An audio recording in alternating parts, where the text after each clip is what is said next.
EPAWA meteorologist Bobby Martin here with your outlook for the weekend, April 1st and 2nd, 2023. No April Fool's joke today, but we do have some very windy conditions and a squall line that's going to be moving through the region, along with temperatures are going to be soaring. I'm going to take you through the exact timeline of how today plays out because it is a little complicated, but I'll give you the best breakdown I can of what to expect straight through the weekend.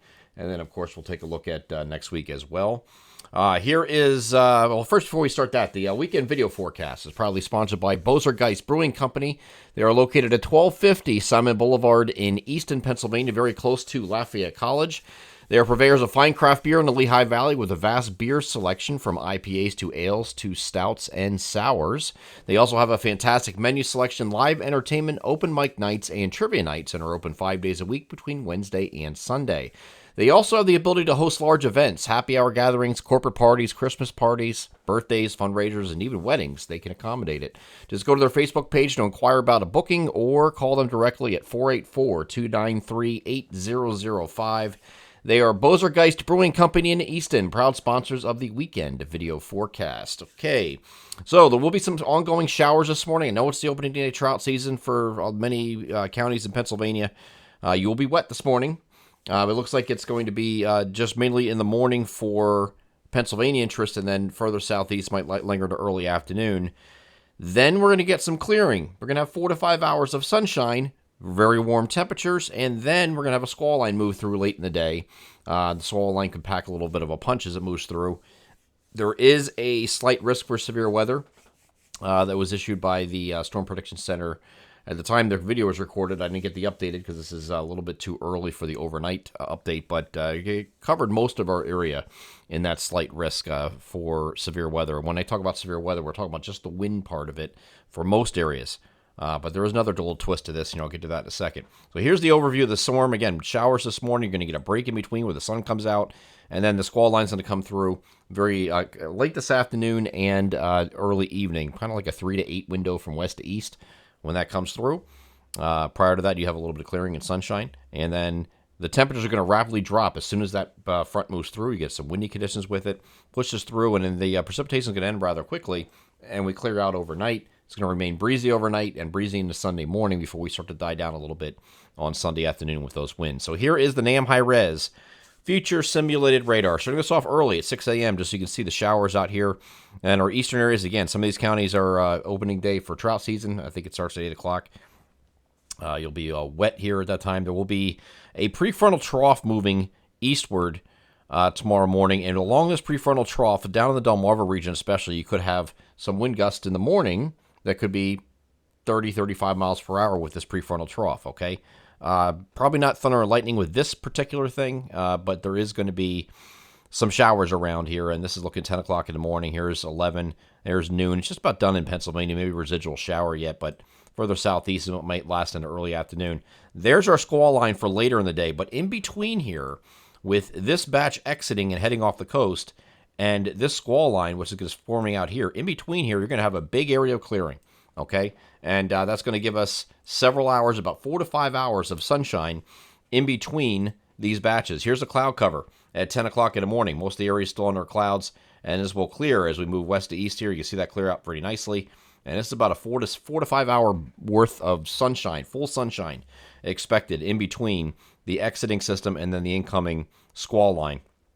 And this is going to continue eastward, of course, and it's going to cloud up again once the squall line hits. But that's with that squall line, this is what we're looking at. This is moving across the territory. It might even start bowing out a little bit, okay? And this is not... I don't want you to look at this if you're in southern Pennsylvania here and think, well, the lines further north is going to miss me. Well, this is just a representation of radar reflectivity. So that's your rainfall intensity. It's not intensity of the line itself as far as wind is concerned. This line is, even though it's seemingly invisible, will extend all the way down here like this. So the wind is going to be associated, whether you're not or you have any precipitation with it, is a moot point. The impactful part of it is going to be the wind, and that's going to still be there whether or not you're going to have the heavy rain associated with the squall line. This does try to fill in a little bit later as we get further in time, but there's another little twist to this whole thing here as this squall line moves eastward. Down in the Delmarva region and parts of New Jersey, right here, right in these areas, there is actually a tornado threat. with this, just in those areas.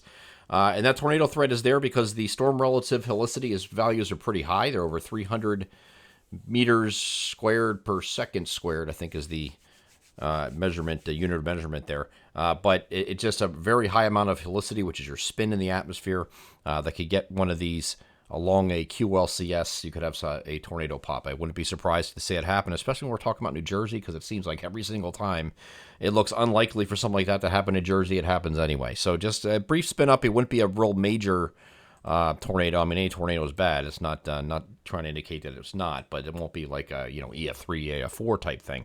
But there could be a brief spin up here along that QLCS as it moves southeast, and that would be Saturday evening, okay, before this moves off the coast.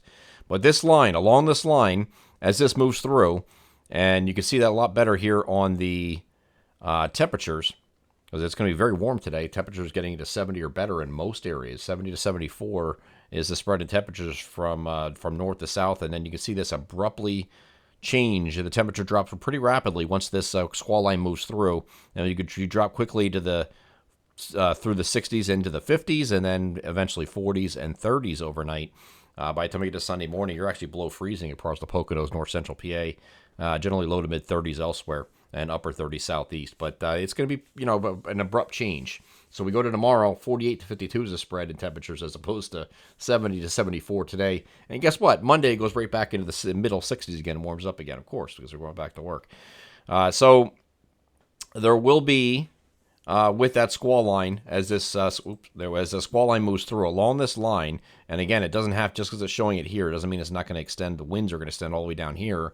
And as this moves in this general direction to the east or east-southeast, this is going to give you wind gusts along that line, potential 40 to 50 miles per hour, temporarily as the line moves through. The line itself is only going to last 30 to 45 minutes.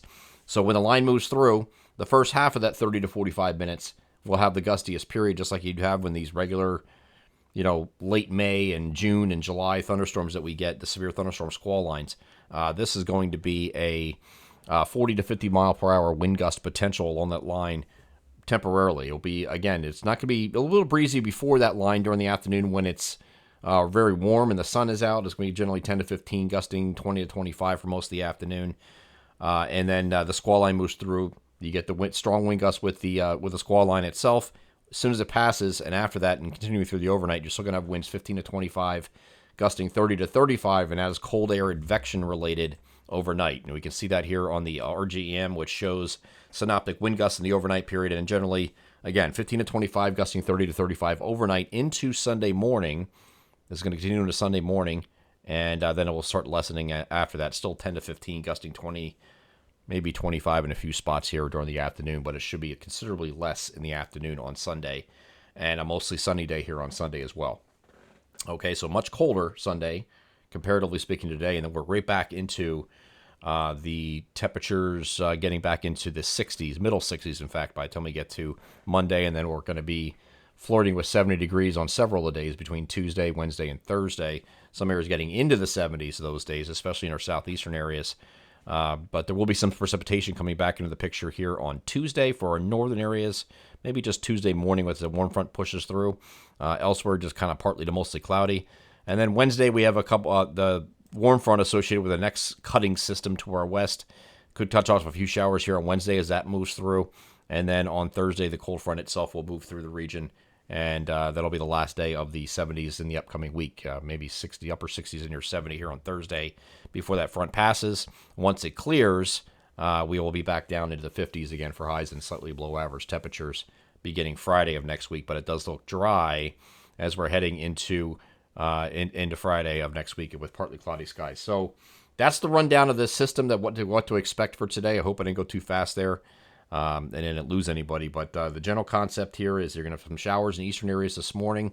Prefrontal trough moves through either side of noon. Okay, in the southeastern areas, you could have a little bit of gusty winds associated with that this morning, up to 35 miles per hour. That moves off the coast. You get a 4 to 5 hour period of clearing with sun coming out, generally Saturday afternoon, and then between 3 p.m. in western areas, 8 p.m. in eastern areas, all that squall line moving through. When the squall line hits, whether it's with heavy precipitation or not, you're still going to get the wind 40 to 50 mile per hour wind gust potential with the squall line everywhere as it moves through all the way to the coast.